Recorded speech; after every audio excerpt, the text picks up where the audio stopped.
Hello, everyone. My name is Matt Brisbane, and I'm an English teacher at McMinnville High School in McMinnville, Oregon. What you're watching is a pre recorded video of the same presentation that I gave at the Mosaic conference.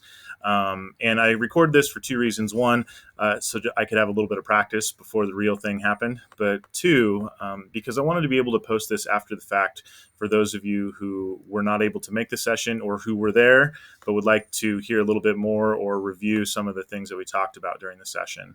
Um, my co-presenter is Brian Hannon, and he teaches at Hayfield Secondary School in Alexandria, Virginia.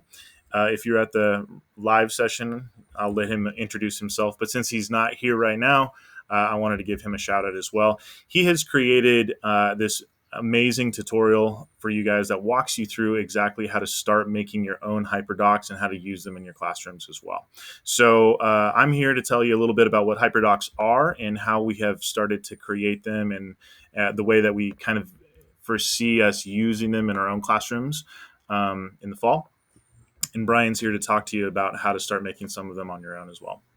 So before we get started, I just want to thank the Mosaic Committee for asking us to be a part of this amazing conference. And also, I want to let you know that anytime I go to any professional development on my own, I find that the most valuable sessions are the ones that I can walk away from with something tangible that I can use. And Brian and I have worked hard to make sure that this is something that is going to be practical and easy to use, and something that hopefully you can implement in your classroom and you're planning for this fall immediately. So that's been our goal.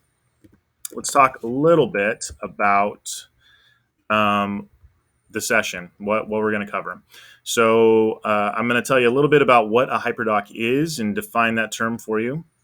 We're going to talk about why they're so useful for virtual instruction. Like I mentioned earlier, Brian has created a tutorial so that you have some basic knowledge about how to start creating your own hyperdocs. There will be a brief discussion about how we envision using them within our own classrooms this fall. And then we'll let you know about where you can find some of the hyperdocs that we have created in preparation for the coming school year. Let's get it started.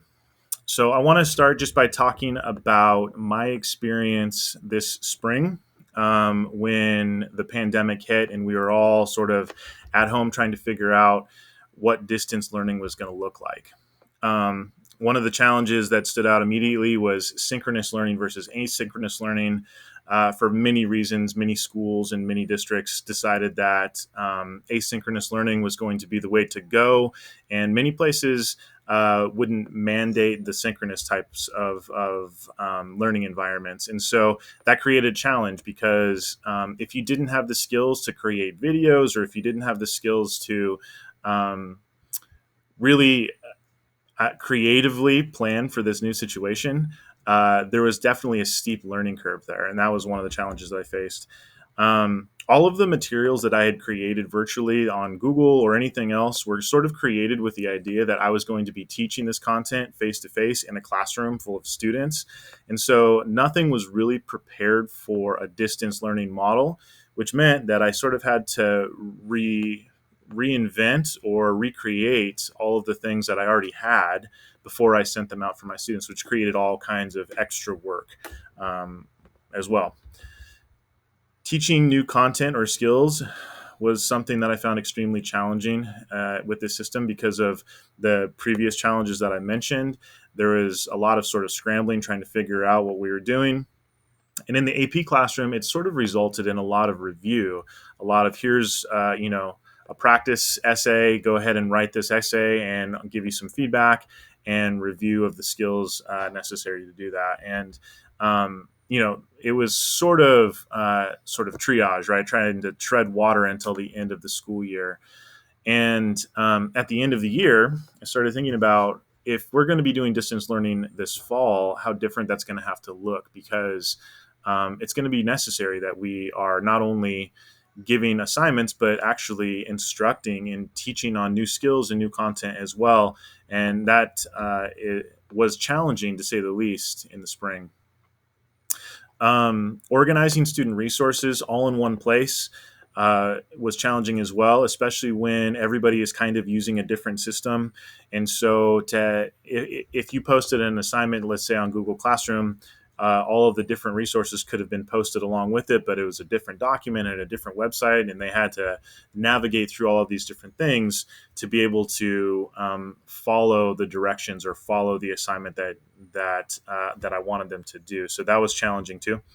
And then finally, just engaging students virtually is a much bigger task than when you're face to face. I think most of you would agree with me that when you can be there in front of the students, you can engage them with your body language, you can engage them with all of the nonverbal communication that you have. You can show them how excited you are about something, but trying to just give them something online is a whole different ball game. And so these are the challenges that really stood out to me this spring. And these are things that I wanted to try to think about and try to, uh, if not solve, at least address by the fall before we pick up again. And so what I found is that Hyperdocs were really the solution for a lot of these problems, a lot of these issues. First of all, this is an example of one of the Hyperdocs that we've created on several poems from the poetry collection Counting Descent by Clint Smith. As you can see here, everything is organized on one Google Doc. So everything's in one place. So that solves the organization piece. It's a little bit more visually appealing than just a white document that's gives like a prompt and something to do. There are different things to navigate. There are things to click on. There are videos to watch. And the work that the students produce is actually right on this same page as well. So it's kind of like this one-stop shop for all of the resources and materials that you put together for a single lesson. And so, as we think about where we're going for the fall, there are a couple of things to keep in mind that you'll need if you want to start creating some of your own Hyperdocs. The first is a simple word processor. I prefer Google Docs because it's easy to share and easy to store. Many of the things that you can do on Google Docs, you can also do in a Word document. And so you need to use the processor that works best for you, that is most comfortable for you. Full disclosure, I am teaching in a Google school, so I'm using Google Docs, using Google Classroom, and so that's what I know. One of the benefits that I found from using Google Classroom is that when I assign one of these Hyperdocs to a student, you can make a new copy for every single student. And that saves the problem of students having to create their own copies and organize where all of those things are. Google Classroom does that for them. I'm not sure, honestly, if you can do that on Schoology or Canvas or any of the other learning management systems that are out there. But that's one thing that I really like about Google Classroom. So you need a word processor where you're going to create your Hyperdoc. You need a way to get it to students through the learning management system. If you don't have a learning management system that your school uses, I would recommend just creating a teacher webpage where students can access these materials, even creating like a blog through maybe EduBlogs that students can access all of these things, and then you can give a little instruction as well.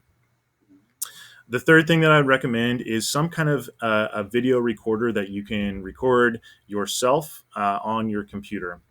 One of the things that I really miss is being able to teach my students face to face. And I think the next best thing, if I can't do that, is to record myself giving them this instruction. My students have commented that they've really enjoyed actually seeing my face instead of trying to read through the directions on their own and trying to figure it out on their own. So a couple of recommendations there. I'm using Screencastify because it's what my district has purchased. Screencast-O-Matic is another great choice. If you're real brave, you can use a YouTube account and you can just create like a YouTube live video, and that will upload to your YouTube account. And you can even edit it and stuff there before sharing that with your students. All of these video recorders have free licenses, and they also have purchased licenses. So you get a little bit more with purchasing Screencastify or purchasing Screencast-O-Matic, but you can definitely use the free versions and get kind of the same sort of experience for your students. The last thing that I recommend is a group of teachers that teach similar content to you that you can collaborate with and put these hyperdocs together as a whole group. That's been really key for my experience. And so I want to talk to you a little bit about how we got started with that. There we go.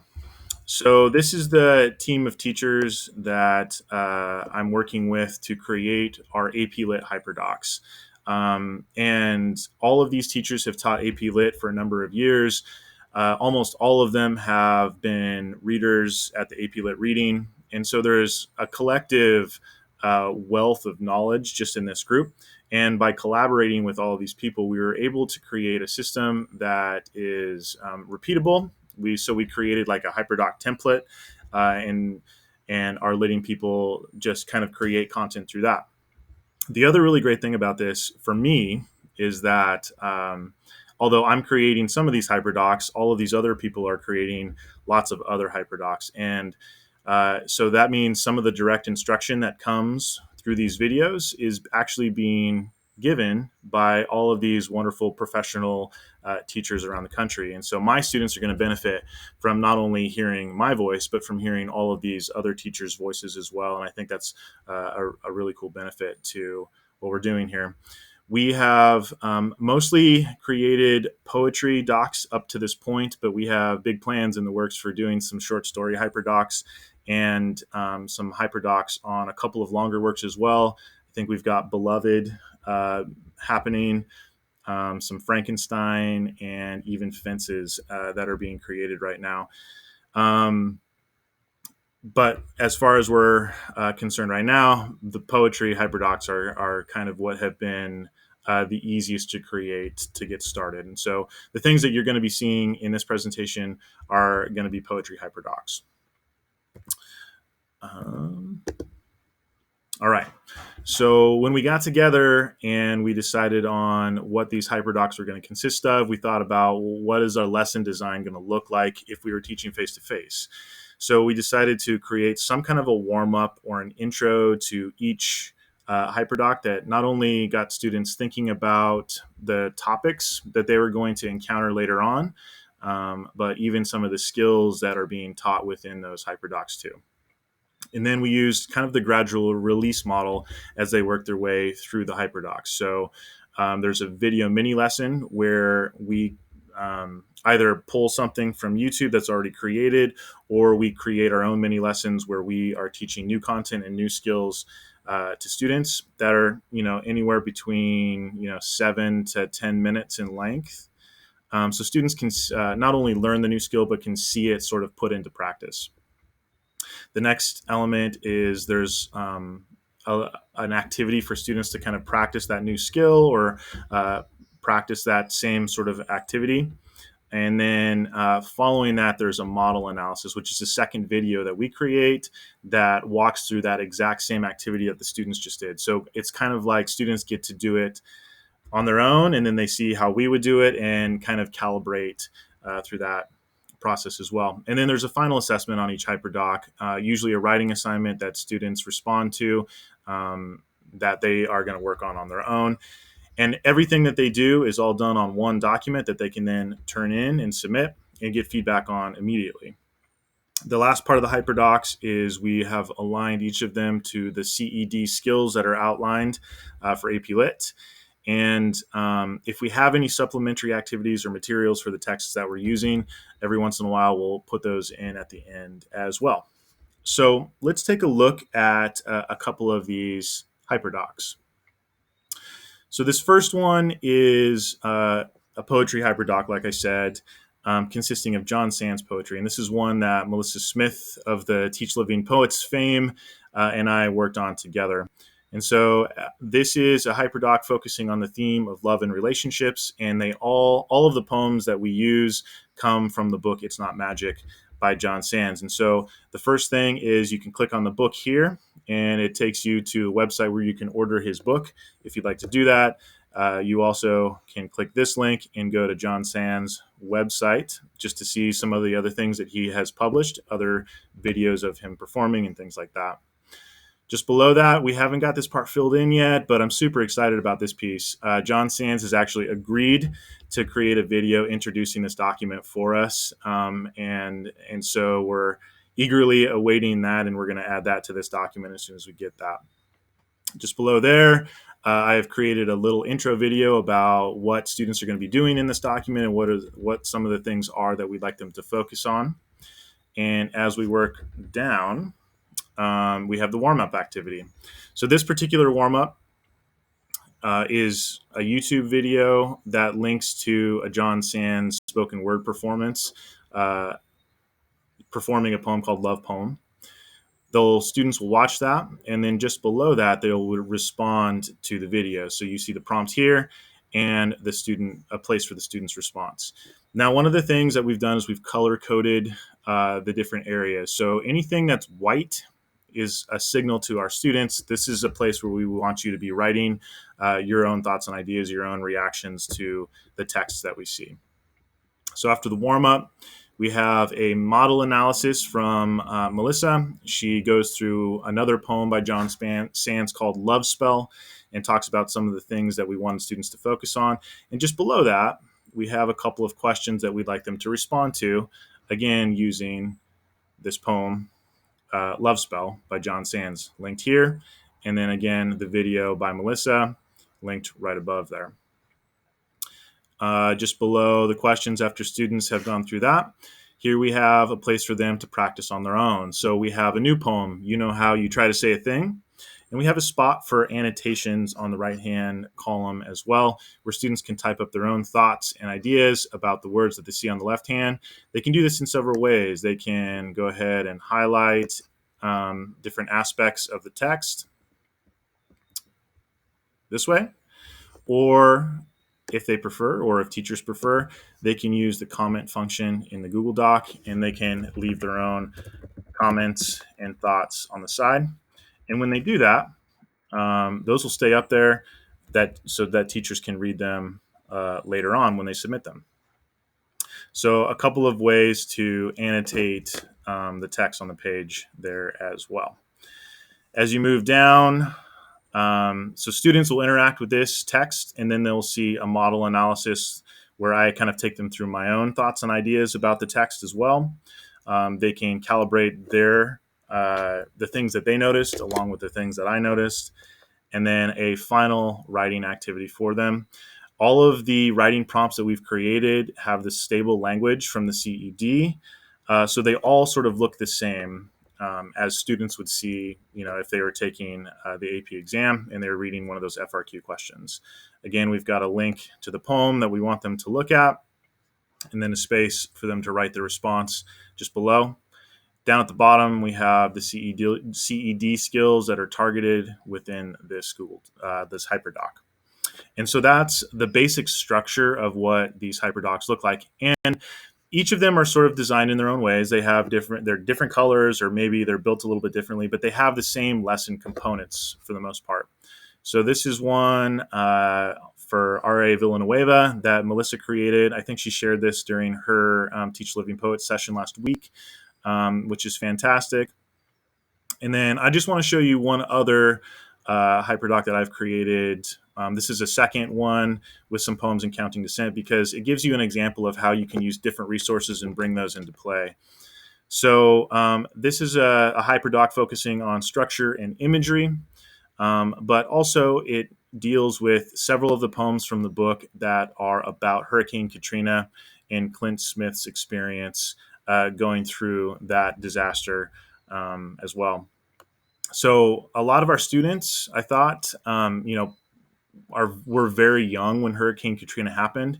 And so it's probably necessary that they needed a little bit of background knowledge. This intro video gives them a little bit of information just geographically about how where New Orleans is in relation to the Gulf Coast, and why it was such a problematic city for flooding and things like that during Hurricane Katrina. And it sets up the things that we want them to think about as they move through the document. Moving down, instead of a warm-up video, there's a link to a website that just gives them some background knowledge on Hurricane Katrina itself. And then the warm-up prompt just asks them about, what are some of the things that you learned after taking some time to read through this website. Moving down a little bit further, the first poem that we look at is On Observing My Home After the Storm. The poem is linked here. Anything in blue is a link to a document, and then a video of my mini lesson and model analysis with that poem. Next to that, I've actually linked to a website that is an article written by Clint Smith about why writing about Hurricane Katrina was so important for him. And the cool thing about this website is it also gives us a couple of pictures of his neighborhood and his home that was completely destroyed by Katrina as well. So not only has his thoughts and ideas, but some pictures that students may be interested in looking at as well. Just below that, we've got the You Do or We Do Together section where students look at the second poem. They leave their annotations here. Linked to the title here is another article that Clint Smith wrote about this poem specifically and his thoughts about writing this poem and why this poem was necessary for him. Down below, my model analysis on this poem. And then it ends, as always, with a writing prompt. And then a link to an interview with LitHub that Clint Smith did just about writing poetry in general and his kind of process of writing poetry. Again, the skills targeted and left a little works cited there at the bottom. So that's our Hyperdocs. So to wrap things up, I want to finish by talking you through how we sort of plan on using these as the fall gets started. Most of us are going to be in distance learning or in a hybrid model. And then on a rare occasion, there may be a few schools that are complete face-to-face learning all of the time. So in all of those different scenarios, we see these Hyperdocs as being useful, but maybe being used in different ways. They set up sort of a flipped classroom opportunity so students can go through them on their own and then bring them back to class to be able to talk and discuss the things that they learned about. In my opinion, that's really the most valuable part of being face-to-face is being able to have these rich discussions with our students. And that's really hard to replicate digitally, right? And so if we are in a hybrid situation, I'm going to want to take as much advantage of our face-to-face time, building relationships and having these discussions as I can. And that means that these Hyperdocs are going to be really useful to assign as things to do outside of class. They can do a lot of the learning on their own, bring that knowledge to class with them, and then be ready to talk about some of the things that they've learned about. Now, if they're in a complete distance learning situation, we can still have those Zoom, synchronous chats with some breakout rooms if necessary. If they can't do the synchronous times, maybe creating Flipgrid videos where they talk about and respond to their classmates' reactions to these texts as well. And if students are hesitant to create videos of themselves, you can even do written discussion boards like using Google Question or Padlet and things of those natures. So again, we're hoping that these Hyperdocs are something that students can use on their own and do a lot of the learning on their own. And then when we have that little bit of time with them, we can help them sort of process and refine some of those skills. So we have created a bunch of these already. Like I said, most of them right now are poetry Hyperdocs. You can find some of them at Teach Living Poets right now, although not all of them are posted. And I promise you that we will post all of these on AP Lit Help by the end of August.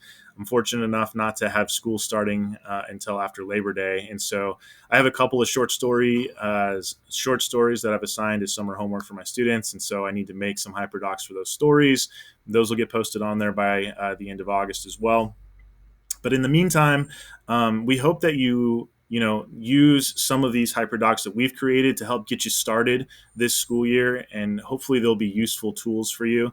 And then I want to let Brian talk to you a little bit about how to create your own Hyperdocs so that you can continue to build these as you go throughout the school year. And hopefully we've bought you a little bit of time. You can use our Hyperdocs so that you can create more as you're going. So again, I want to thank you for sticking around and coming to this session. And I hope you enjoy Brian's tutorial about how to build your own Hyperdocs. Thank you, guys.